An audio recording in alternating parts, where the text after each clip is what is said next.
یہ سارا نظام چلتا ہے۔ اس فیض کے معاملے کو سمجھنے کے لیے حسب معمول کچھ ٹیکنیکل ٹرمز ہیں جس کو میں کوشش کروں گا کہ جتنا آسان بنایا جا سکے اس کو میں بنا کے پیش کروں، کیونکہ میرا اپنا دماغ کچھ اس طریقے سے ورکنگ کرتا ہے کہ میں صرف کسی کی بات کرنے سے خاموش نہیں رہ سکتا۔ میرا دماغ ہر وقت اور ہر وقت کے علاوہ دلچسپی رکھتا ہے کہ میں تحقیق کروں، میں جان سکوں کہ میں جو آج کل کے علوم ہیں،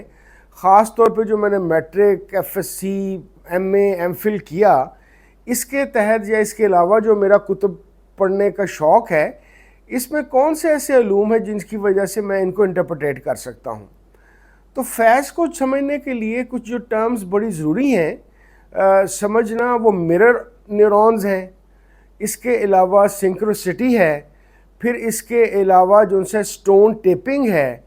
پھر اس کے علاوہ جو ان سی ہے مختلف 2-3 اور ٹرمز آئیں گی، میں باری باری ان کو بتاتا جاتا ہوں۔ ایک دفعہ پھر سے پہلی بات تو یہ ہے کہ فیض کو آپ ایک ٹرانسمیشن سمجھیے الیکٹرک میگنیٹک کی، جس کے اندر دل اور دماغ دونوں مل کر اس کمیونیکیشن کو کر رہے ہوتے ہیں۔ معاملہ کچھ اس طریقے سے ہے کہ دل کے پاس جو بظاہر ایک پمپنگ کا آلہ ہے، خون کی پمپنگ کا، اس کی جو الیکٹرک پاور ہے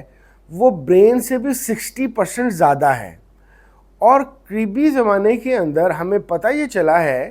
کہ اعصابی نظام کا یا کوگنیٹو ابیلیٹیز کا جو بادشاہ یا کنگ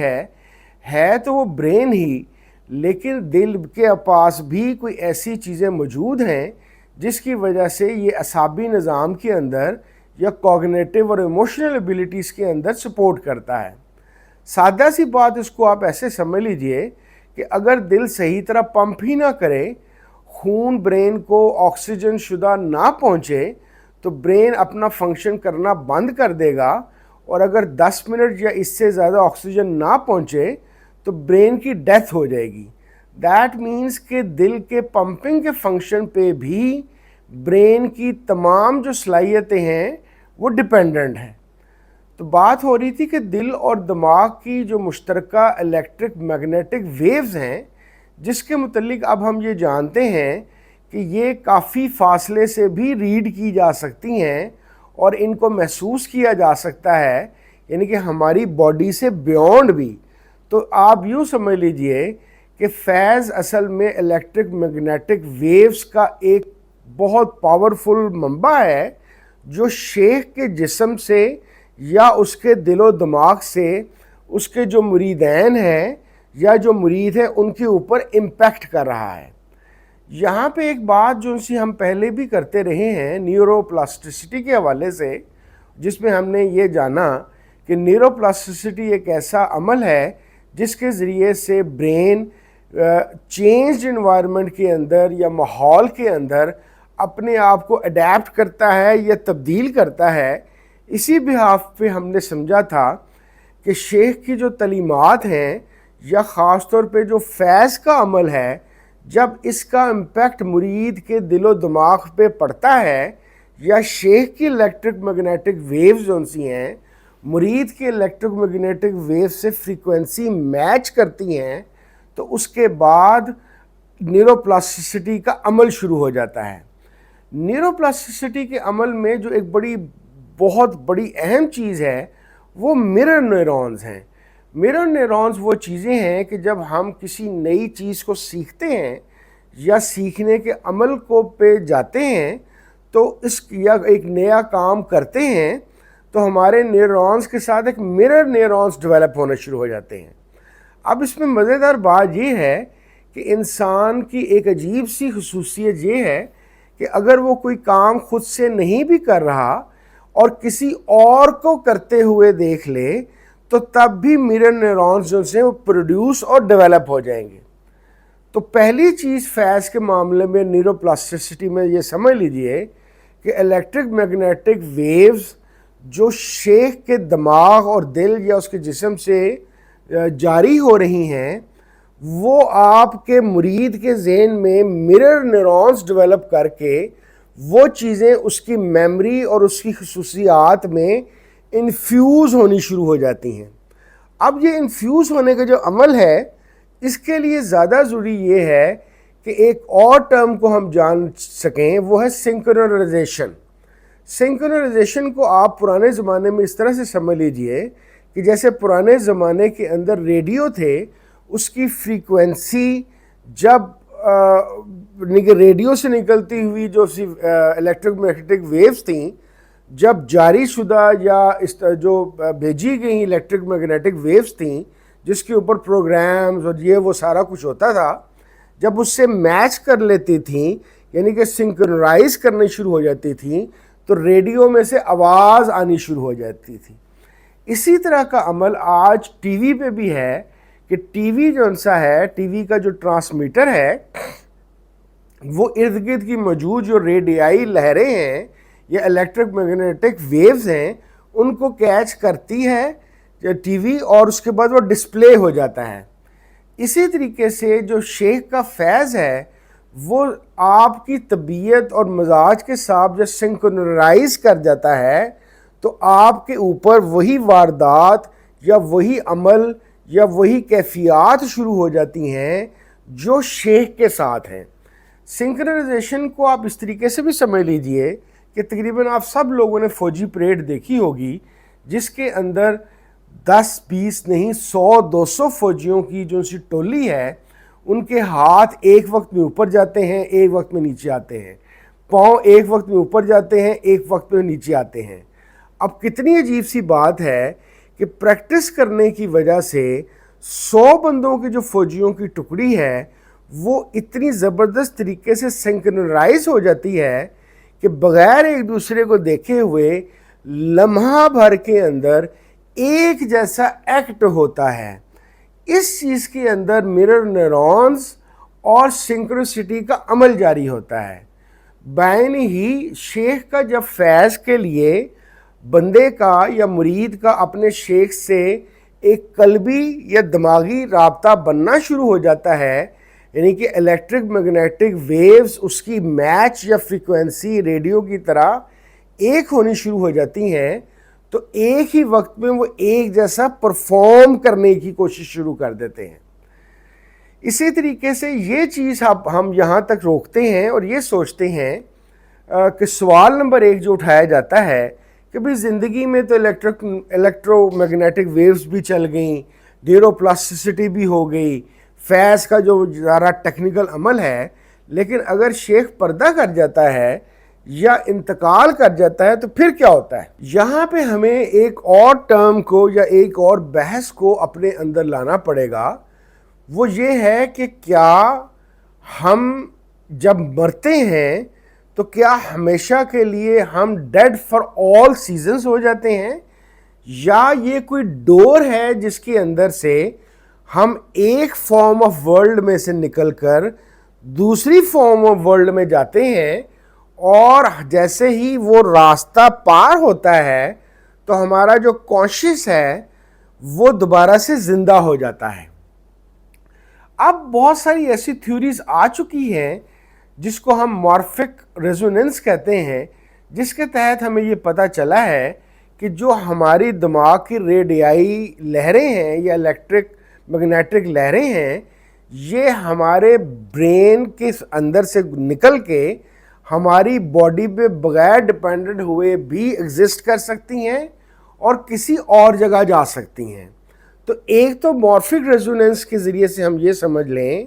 کہ مارفک ریزوننس ہمیں یہ بتاتا ہے کہ یہ ریزونیٹ کرتی ہے اور یہ آگے چلتی ہے۔ اس کے آگے چلنے کی وجہ سے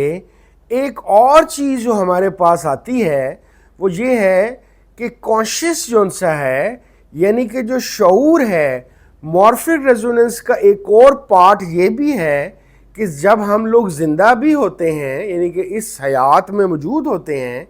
تو اس وقت بھی مارفک ریزوننس کے ذریعے سے ہم تمام لوگ کانشیسلی ایک دوسرے کی میموری کی سٹوریج کو یوز کر رہے ہوتے ہیں۔ جیسے چونٹیوں کی اگر ایک جگہ پہ لائن بن گئی ہے تو بہت دور چونٹیوں کی ویسی لائن بن جائے گی، یعنی کہ ایک جگہ کی چونٹیوں کی جو میموری ہے وہ ریزونیٹ ہو کے دوسری جگہ پہ چلی جائے گی. تو بین ہی ہمارا جو کانشیس ہے اور ہماری جو برین کی ایکسٹرا پاورز ہیں وہ ہمارے مرنے پہ ختم نہیں ہوتی، بلکہ آئنسٹائن کی تھیوری کے مطابق میٹر یا انرجی اپنے ایک نئی فارم میں چلی جاتی ہے. تو پہلی بات تو ہمیں یہ سمجھنی پڑے گی کہ جب ہم بینگ مسلمان اس بات کو کہتے ہیں کہ ہمیں حیات بعد از موت پہ یقین ہے، تو بیسیکلی آج کل کی سائنس خاص طور پہ کوانٹم سول کے حوالے سے یہی بات کر رہی ہے کہ کانشیس جو ہے کوانٹم لیول پہ ہمیشہ زندہ رہتا ہے اور اپنا سفر جاری رکھتا ہے. کیونکہ میرا ماننا یہ ہے، میں آپ کو اپنی ایک ذاتی بلیف بتا دوں،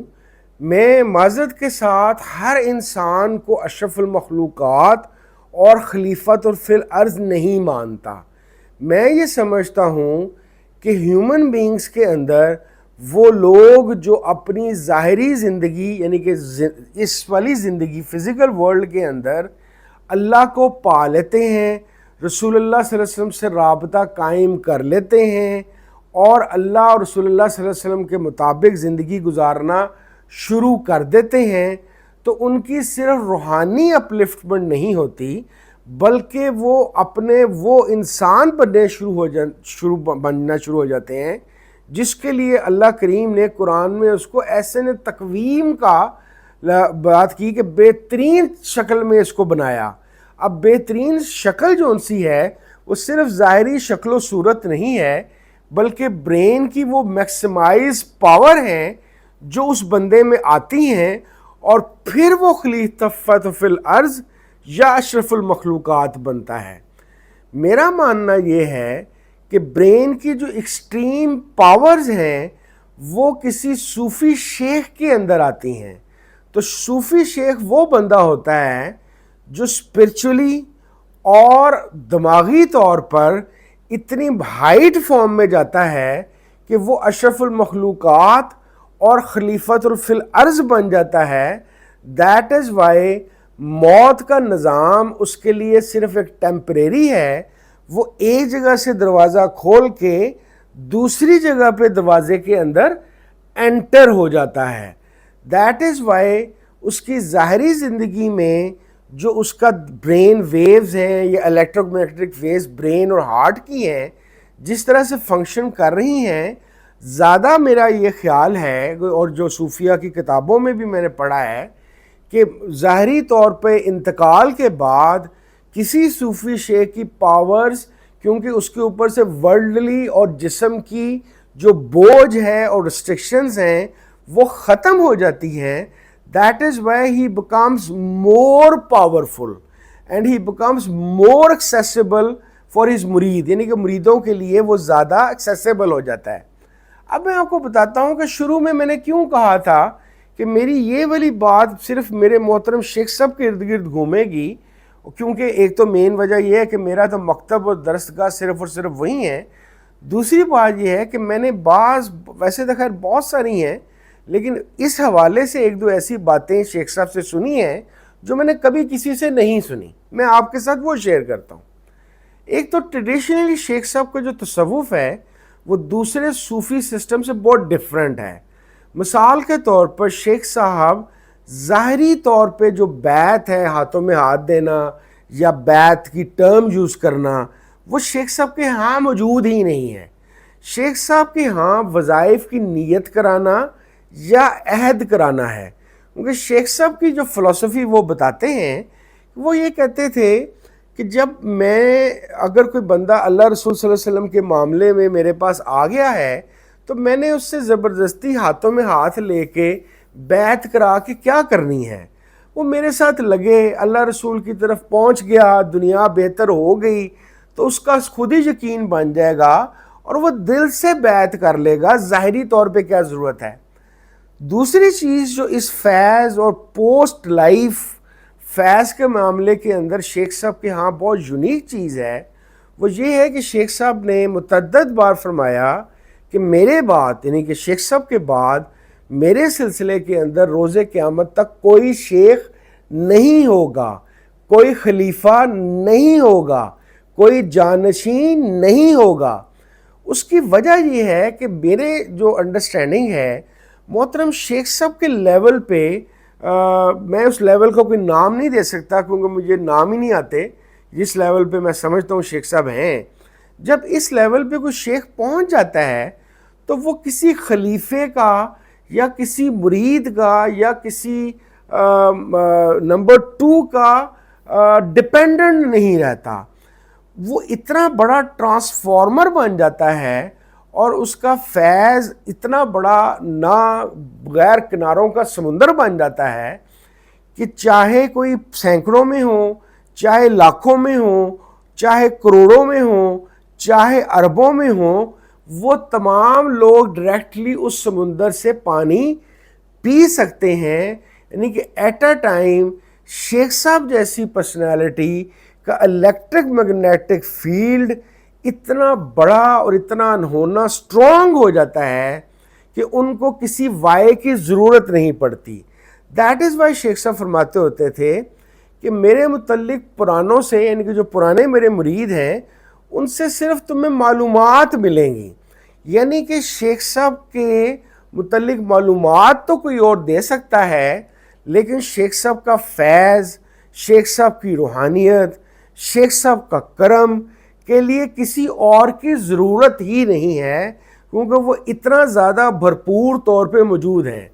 دیٹ از وائی جب کوئی صاحب یا کوئی خاتون مجھ سے رابطہ کر کے کہتی ہیں کہ جی ہم نے پتہ کیا شیخ صاحب تو اب حیات ہی نہیں ہے، یا انتقال ہو گیا ہے، یا پردہ فرما لیا ہے، تو اب ہمارا کیا ہوگا، تو میں ان کو ایک ہی بات کہتا ہوں کہ شیخ صاحب کا سسٹم بڑا سادہ سا ہے۔ آپ ان کے وظیفے صرف 15 دن سے 30 دن پڑھ کے دیکھیں۔ شیخ صاحب نے خود کہا ہوا ہے اگر فائدہ ہو جائے تو کنٹینیو کر لیجئے گا، نہیں تو رہنے دیجئے گا۔ اور میں نے ابھی تک اپنی 19-20 سال کی جو میری زندگی شیخ صاحب کے ساتھ گزری ہے، کوئی ایسا نہیں دیکھا جس کو فائدہ نہ ہوا ہو۔ اور آج شیخ صاحب کی انتقال کو کافی دیر تو نہیں، یعنی کہ 22 اگست 2023 کو ان کا انتقال ہوا تھا، اور آج ہم اپریل 2025 میں ہیں، اب بھی روز نئے لوگ وظیفے لے رہے ہیں، ان کی دعائیں قبول ہو رہی ہیں، اللہ رسول سے ان کا معاملہ سیدھا ہو رہا ہے، چیزیں صحیح چل رہی ہیں۔ دیٹ مینز کہ شیخ صاحب کا جو فیض ہے یا میری زبان میں الیکٹرک میگنیٹک فیلڈ ہے، وہ آج بھی ویسے کی ویسے موجود ہے۔ آپ بھی اگر تجربہ کرنا چاہیں تو 381 شاہ رکن عالم کالونی ملتان ان کا ایڈریس ہے۔ آپ اس کو گوگل بھی کر سکتے ہیں، چکر بھی لگا سکتے ہیں، پتہ بھی کر سکتے ہیں، تجربہ بھی کر سکتے ہیں۔ تو آج میری یہ گزارشات تھیں کہ مرر جو ان سے نیورونز ہیں، اور اس کے علاوہ جو ان سا یہ سارا کا سارا سٹرکچر ہے کانشیس کا، اس کی وجہ سے روحانی طور پہ جو بندہ ایک اشرف المخلوقات یا خلیفۃ فی الارض کی سٹیج پہ چلا جاتا ہے، تو اس سٹیج پہ جانے کے بعد موت اس کا مسئلہ نہیں رہ جاتا۔ بہت شکریہ۔ السلام علیکم ورحمۃ اللہ وبرکاتہ۔